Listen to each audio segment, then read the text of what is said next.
नमस्कार दोस्तों, कैसे हैं आप और कैसे जा रहा है आपका ये वीक। तो आई एम सॉरी, मैं आ नहीं सकी लास्ट के 2-3 दिनों में, क्योंकि मुझे अपना कॉर्नर जो तैयार करना था। कभी यहाँ वीडियो बनाओ, कभी वहाँ वीडियो बनाओ। इससे अच्छा ये नहीं कि एक पर्टिकुलर सेट जगह हो जहाँ आप अपना वीडियो भी बनाओ, अपना काम भी करो। और साथ में मेरे पास कुछ ट्रांसलेशंस थी, अभी मैं उनके काम में भी उलझी थी, वो भी कंप्लीट करके देना था काम। बहुत काम था ये पीछे 2-3 दिन। मेरे को तो ऐसा लग रहा था जैसे पितृपक्ष क्या आया है, मेरे पितरों ने तो मुझे काम दे दे के बिजी कर दिया है। एनीवे, दिन बड़ा अच्छा गुजरा। ये वीकेंड मेरा बहुत अच्छा गया। जब काम में दिमाग फोकस हो तो अच्छा ही जाता है। और मैंने आपको लास्ट टाइम क्या प्रॉमिस किया था, मैंने आपको प्रॉमिस किया था एक जब मैंने पेट कम्युनिकेशन नई सीखी थी तब की बात है ये। और तब एक फॉरेनर्स का ग्रुप था जो मैंने ज्वाइन किया था। और उस ग्रुप में से एक लड़की थी जिसका पैरट था। हम्म, वो पैरट था जो बहुत टाइम पहले चला गया था। तो वो हर एक से ना अपने डिपार्टेड पैरट के बारे में पूछती थी कि वो कहाँ है, कैसा है, और मुझे इस बात का कोई भी अंदाज़ा नहीं था। तो जब उसने मुझे कांटेक्ट किया तो सबसे पहले, क्योंकि हमें ये देखना होता है कि अगर हम जो कम्युनिकेट कर रहे हैं वो सही सोल से कर रहे हैं कि नहीं, तो मेरे कुछ 3-4 बातें उससे कंफर्म की। जैसे कि एक सिंपल बात होती है कि घर में कितने लोग हैं, या कुछ भी पर्सनल कुछ चीज़ पूछना, ताकि हमें भी लगे कि हम सही पेट से बात कर रहे हैं, सही डिपार्टेड सोल से बात कर रहे हैं, और फिर हम ये कम्युनिकेट करें आगे। तो उस पेट ने मुझे बहुत कुछ बताया और मैंने कन्वे किया, उसने कंफर्म किया कि हाँ ये मेरा पेट ही है। तो पैरट ने मुझे ये एक छोटा बच्चा दिखाया कि वो बाईसाइकिल चला रहा है, और उसने कहा कि ये मैं हूँ आगे आने वाले सालों में। तो मैंने उसको ये मैसेज कन्वे कर दिया। अब कन्वे कर दिया तो वो माने ना, वो कहे कि ऐसा हो ही नहीं सकता। क्यों नहीं हो सकता? वो इसलिए नहीं हो सकता क्योंकि उसका रिलेशनशिप टूट गया था, और बेबी वो करने में इंटरेस्टेड नहीं थी। वो चाहती थी कि उसका पेरेंट जैसे गया है वो वैसे ही वापस आ जाए, और उसको जितने भी पेट कम्युनिकेटर्स मिले सबने यही सेम मैसेज दिया है। तो मैंने उसकी बात, देखो कम्युनिकेट जब हम करते हैं, हम हमारा काम होता है सिर्फ उधर की बात इधर बताना और इधर की बात उधर बताना। हम कभी भी बीच में बिचौले बन के ये नहीं कि भाई आपको काउंसलिंग करें। तो मैंने कहा कि भाई ये तुमसे ये चाहती है कि भाई तुम सिर्फ पेरेंट बन के आ जाओ, वो एक चाइल्ड बहुत बड़ी रिस्पॉन्सिबिलिटी होती है। तो वो बोलता है कि भाई उसको बोलो कि जब तक मैं चाइल्ड बन के नहीं आऊँगा मैं तेरे को हर स्टेप पे गाइड कर रहा हूँ, और मैं एक तरीके से तेरा एंसेस्टर हूँ। और उसको ये भी बोलो कि जो वो मेरा फेवरेट फूड है वो बाहर रखा करे। अभी इन लोगों का जो हैलोवीन वगैरह चलता है उसमें भी इनके पितर इनसे मिलने आते हैं। तो उससे खुद ही बताया है, ये बात मुझे नहीं पता थी क्योंकि मैंने इतना कल्चर्स के बारे में भी स्टडी किया नहीं है। खैर मैंने मैसेज कन्वे कर दिया, जैसे उसने बोला वैसे मैंने बता दिया। तो वो हंसने लग गई। तो मैंने उससे बोला कि हंसने की क्या बात है? कहती है वो आपको वही बता रहा है जो मैं करती हूँ। और मुझे बहुत बार गाइडेंस मिली है, लेकिन मैं ये कैसे मान लूँ कि ये मेरा पैरट ही है जो मुझे गाइड कर रहा है। मैंने पूछ दिया कि भाई वो ऐसे बोल रही है। तो कोई स्टीव नाम का आदमी उनकी लाइफ में था जिसके बारे में उसने गाइड किया था कि आगे तुम्हें बिट्रे करेगा। तो कहता है कि तुम्हें हर जगह वर्ड बिट्रेयल भी नज़र आया होगा, तुम्हें हर जगह कोई ना कोई सीरियल में तुम्हें दिखा होगा कि कैसे बिट्रे किया है या वो। तो ये हिंट्स मैंने भिजवाए तुमको, और तुमको उस रिलेशनशिप से बचाया। तो वहाँ से कोई जवाब नहीं आया। मैंने कहा मैडम क्या ये सही कह रहा है? तो साइलेंस थी।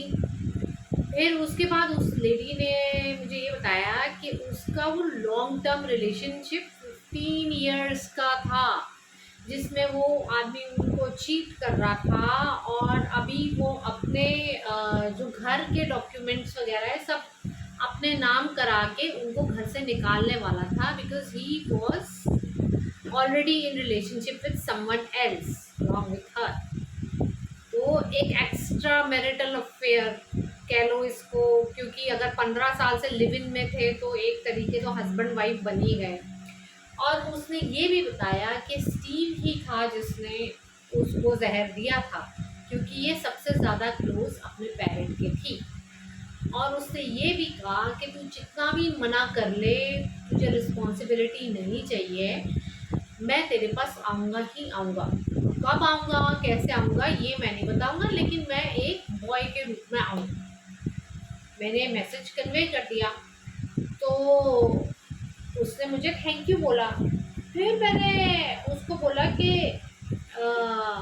आप कुछ और पूछना चाहती हैं, तो वो रोने लग गई, कहती कि नहीं मुझे और कुछ पूछना नहीं है, बट हाँ मैं ये पूछना चाहती हूँ कि इस पैरेट के साथ मैंने एक बिल्ली भी पाली हुई थी, तो उसका क्या हुआ, वो ऐसे क्यों छोड़ के चली गई, क्या वो ज़िंदा है नहीं है, बिकॉज़ वो घर से इसके जाने के बाद ही चली। तो मैंने ये बात उससे जब पूछी तो वो बिल्ली आ गई मेरे सामने, और बिल्ली ने मुझे एरोप्लेन दिखाया। मैंने उससे बोला कि आप एरोप्लेन से रिलेटेड कुछ है, कोई बात है, क्योंकि वो मुझे एक डिप्रेशन का साइन दे रही है और साथ में एक प्लेन दिखा रही है। तो रोने लग गई। तो कहती कि उस टाइम पे मैं स्टीव के साथ सोच रही थी कि जब ये इनका पैरेट चला गया जिसके साथ ज़्यादा क्लोज थी, कि मैं घर चेंज कर लेती हूँ, जिसमें उसने घर के पेपर्स दिए थे कि भाई तुम साइन कर दो मैं बिकवा दूँगा। तो मैं घर चेंज किया, मैं तो जगह ही छोड़ के जाने वाली थी, और मैं यही सोच रही थी कि इस बिल्ली का क्या होगा। तो उसने पूछा कि ये बिल्ली है कि नहीं है, तो बिल्ली ने बताया कि उसको इतना ज़्यादा डिप्रेशन हो गया था that she called for death and she left. तो she felt very sorry for that and she said that don't worry, me and जो भी वो पैरेट का नाम चार्ल्स लेरो, मैं बताना नहीं चाहती किसी की पर्सनल चीज़, तो हम दोनों तुमको गाइड करते रहेंगे टाइम टू टाइम, हम तुम्हें ड्रीम्स में भी गाइड करते हैं। तो वो कहती कि हाँ मुझे बिल्ली आती है मेरे सपनों में कई बारी, और कभी वो मेरे साथ सो रही होती है, कभी वो दिखाती है कि वो लाइट में है।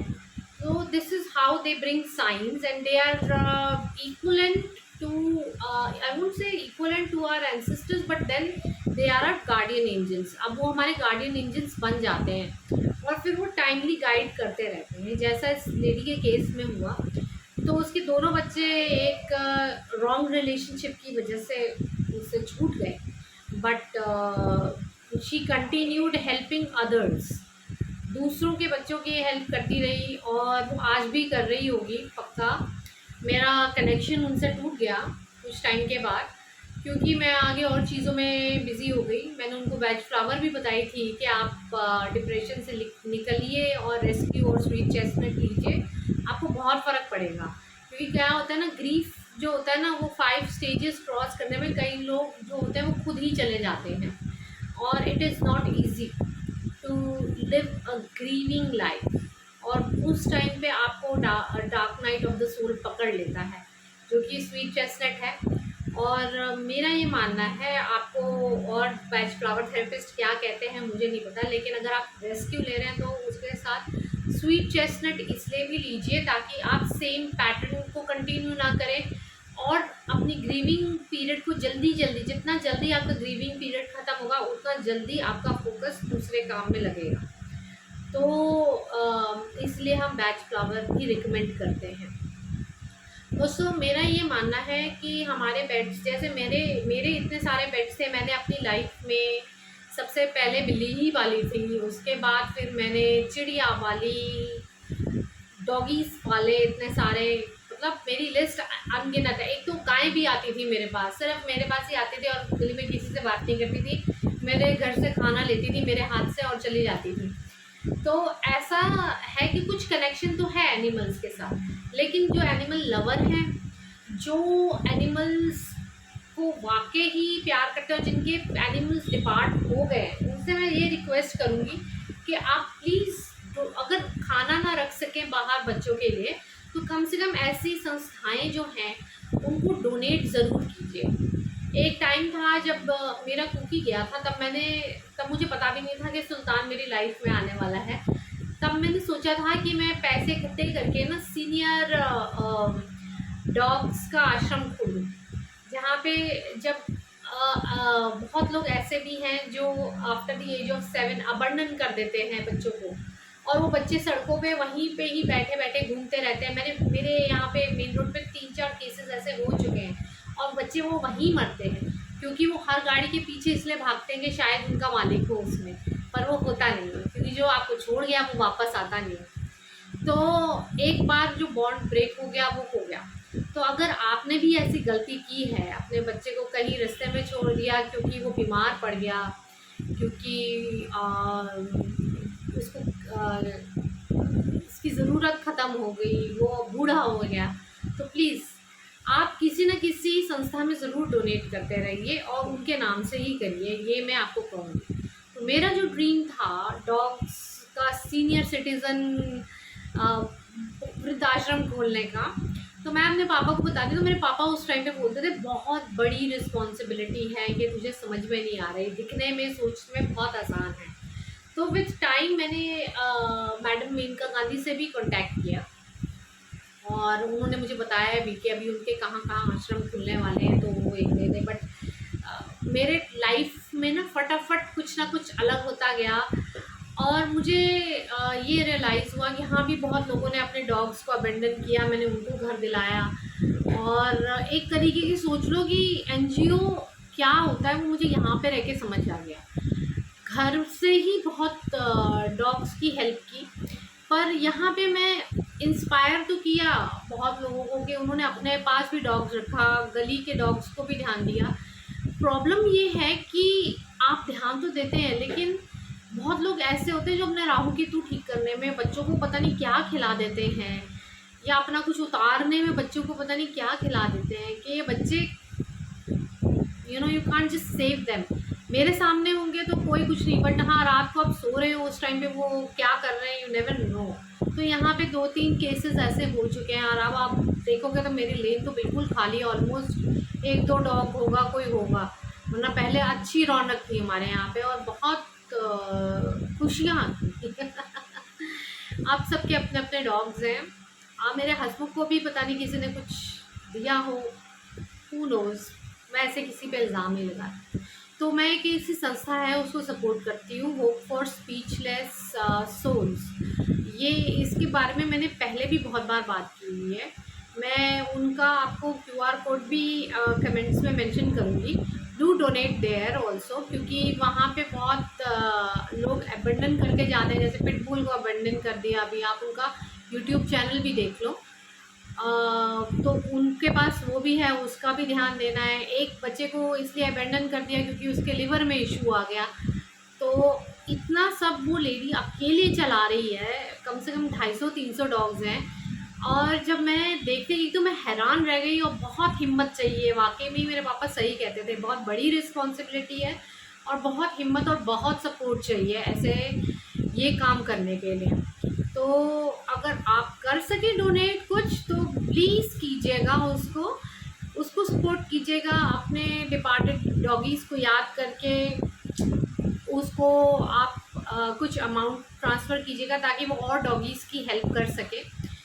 और हमारे सुल्तान की तरफ से तो जाता ही है, हम सुल्तान तो डोनेट करता ही है भाई थोड़ा थोड़ा और बिल्कुल जैसे हमारे एंसेस्टर्स हमारे गार्डियन एंजल्स बन जाते हैं, ऐसे ही हमारे डिपार्टेड पेट्स भी हमारे गार्डियन एंजल्स बन जाते हैं और टाइम टू टाइम हमें गाइड करते रहते हैं।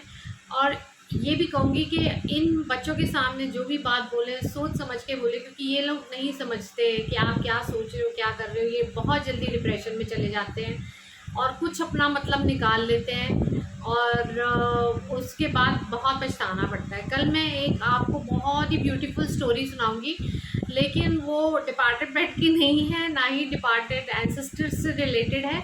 वो एक शित्ज़ू की है जिसको ऐसे ही एनजीओ से किसी होम से लेके आया गया था and she refuse to stay with them. Why, I tell you tomorrow. तो चलिए फिर कल मिलते हैं, तब तक के लिए नमस्कार। आई होप ये वीडियो आपको अच्छी लगी होगी। अच्छी लगी तो प्लीज़ लाइक, सब्सक्राइब, शेयर।